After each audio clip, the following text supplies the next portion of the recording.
Bonjour tout le monde, bienvenue sur cette nouvelle vidéo qui s'intéresse aujourd'hui à PowerPoint et on va voir comment créer un texte incrusté. Alors je vous montre à quoi ça ressemble en diaporama.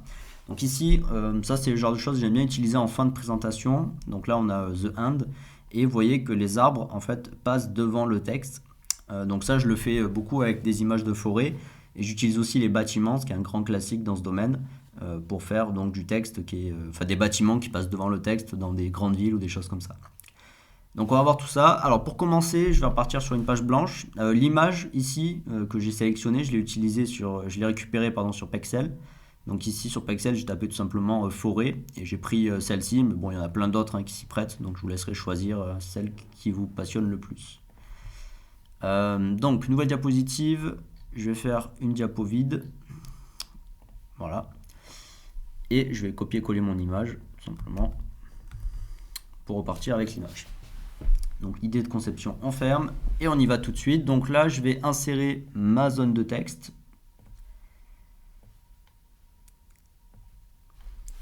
Voilà. Donc je retape mon texte, donc The End, dans cet exemple. Je vais le mettre en très grand, ça a beaucoup de place. Autant en profiter. Et alors moi j'ai pris une police sur internet, donc j'utilise le site Dafont pour la police, je vous montre au cas où. Donc Dafont.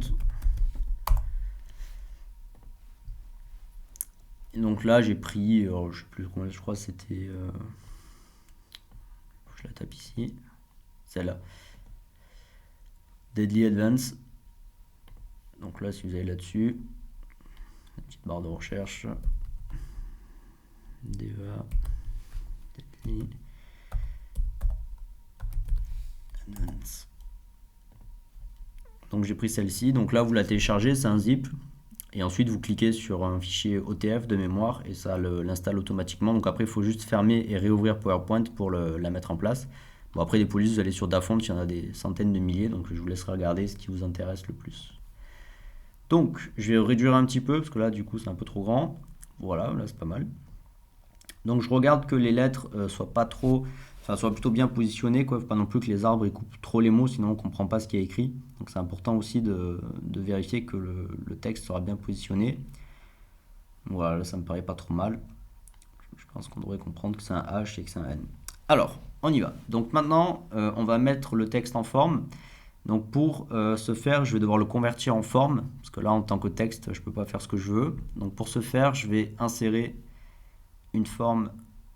Ici, je prends le carré, par exemple, enfin le rectangle. Je le recule pour faire passer mon texte devant. Et je vais sélectionner donc d'abord la forme, ensuite avec la touche CTRL mon texte. Et dans format de la forme, vous avez ici fusionner les formes et vous allez utiliser la fonction intersecter, ce qui va convertir le texte en forme. Donc maintenant que votre texte est devenu une forme, alors déjà je vais le recentrer, je vois qu'il n'est pas très bien centré. Je vais mettre à peu près ici. Je regarde juste la barre du N là qui est en plein milieu de l'arbre. J'ai peur qu'on ne voit pas le N, donc je vais le décaler légèrement. Voilà, comme ça. Donc là ensuite, je vais, donc vu que c'est une forme, je vais pouvoir gérer les contours et le contenu. Donc là le contour, je vais mettre blanc, contenu en blanc également. Et je vais créer un dégradé. Donc dégradé. Alors du coup moi j'ai un dégradé, donc là vous voyez pas parce que tout est en blanc, mais je vais en mettre un par défaut pour que vous voyez la différence.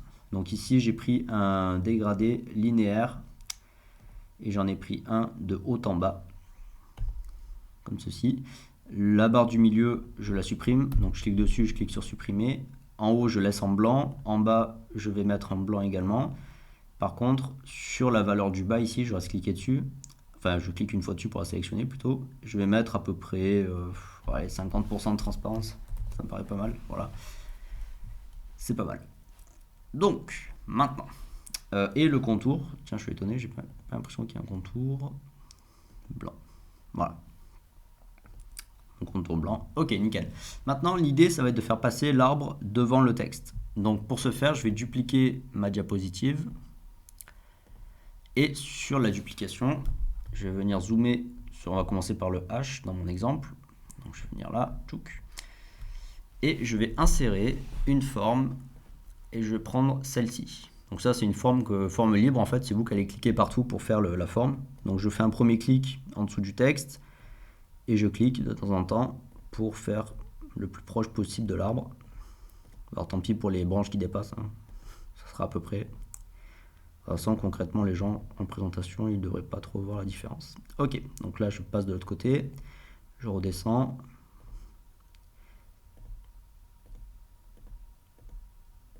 Ok, donc maintenant j'ai plus de texte, je peux cliquer n'importe où, enfin je suis pas obligé d'être précis maintenant, voilà. Une fois que j'ai créé cette forme, je vais supprimer le texte qui est derrière, je dézoome, donc je clique sur mon image qui est en arrière-plan, avec la touche CTRL sur la forme que je viens de créer, donc j'ai les deux sélectionnés, et je vais encore une fois intersecter pour récupérer l'image dans ma forme. Donc là je coupe, CTRL X, sans la déplacer, c'est important, je ne touche pas à la forme, je la coupe directement. Et je reviens sur ma slide d'avant et je colle. Et elle va se positionner normalement pile poil là où il le faut. Et donc je vais faire la même chose pour le N. Donc je reduplique. Je vais sur la deuxième slide. Je zoome sur le deuxième tronc dans mon exemple. Et je réinsère une forme libre pour redétorer le deuxième tronc. C'est parti. Vous voyez là maintenant que je suis sorti de mon texte, je peux cliquer vraiment n'importe où et je vais le rattraper ici, hop, pour la deuxième. Voilà. Ce qui compte, c'est surtout les zones qui sont, enfin la zone qui est derrière le texte. Le reste, pas besoin d'être précis, c'est pas important. Je peux faire ça par exemple, ça n'a aucune importance. Ok, je reviens en arrière, je supprime le texte, je clique sur l'image, contrôle la forme. Ici, alors moi je vais ici parce que je l'ai mis dans mon accès rapide, mais si c'est pas le cas, vous allez dans format de la forme et fusionner les formes ici, intersecter. Donc ça, je coupe, ici je colle, et voilà. Et donc là, il ne me reste plus qu'à supprimer les deux précédentes, et si je me remets en diaporama, vous voyez bien que le texte est repassé derrière l'image. Donc c'était tout pour cette vidéo, je vous dis à très bientôt pour de nouveaux tutoriels et d'ici là, portez-vous bien. Au revoir.